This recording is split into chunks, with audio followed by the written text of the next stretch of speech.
after we experience a loss, any loss, but especially the loss of a pregnancy, it can be really important to commemorate that life and that loss. It can be a really important aspect of getting closure.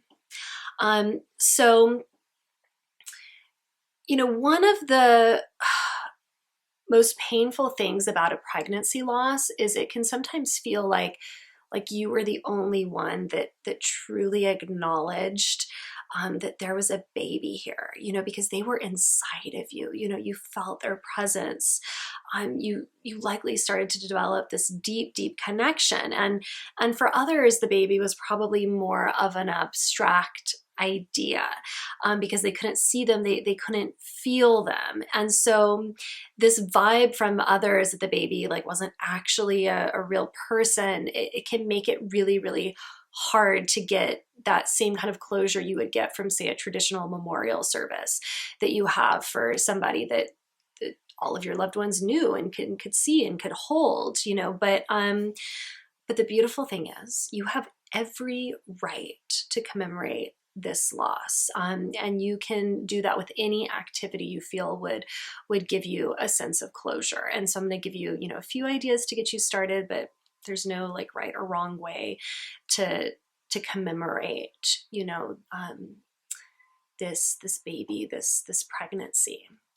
And before you engage in any of these ideas or anything else you come up with, I recommend taking about 15, 20, 30 minutes before engaging in any of these activities to really meditate on the love that you have for the baby, and just allow any emotions that need to come up to roll through you.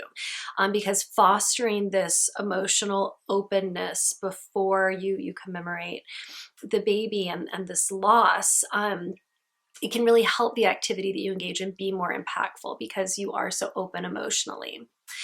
Okay, so one idea is to have a symbolic burial and memorial.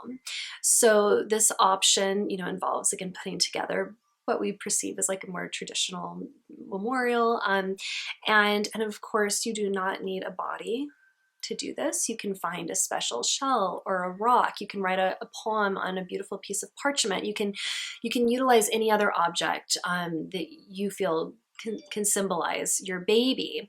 And you can bury the special item with any loved ones that you want to invite, and each person can say a blessing at the end of the burial, a blessing for the spirit baby.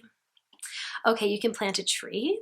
You can symbolically infuse the spirit of your baby into new life by planting a tree in their honor, and this tree can serve as a type of physical connection to your spirit baby as that tree grows. You can write the baby a letter. You can say goodbye to them in this letter. You can tell them how much you love them, how they will always live in your heart. And then you can burn the letter, envisioning its essence floating up into the heavens. You can bury it. You can store it in a special place.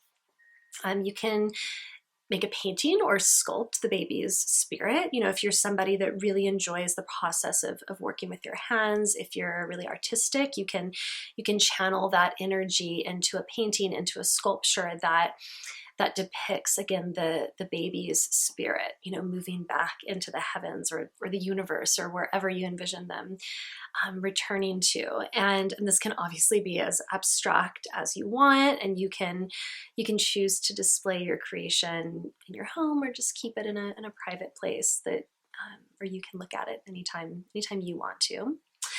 You can do a release meditation. So if you find that initial meditation I recommended is helpful, you can elongate it by, envisioning yourself saying goodbye to your baby as you see their light floating back up into the cosmos. And before they float away, you can imagine them giving you a piece of their light that you can, hold in your heart always.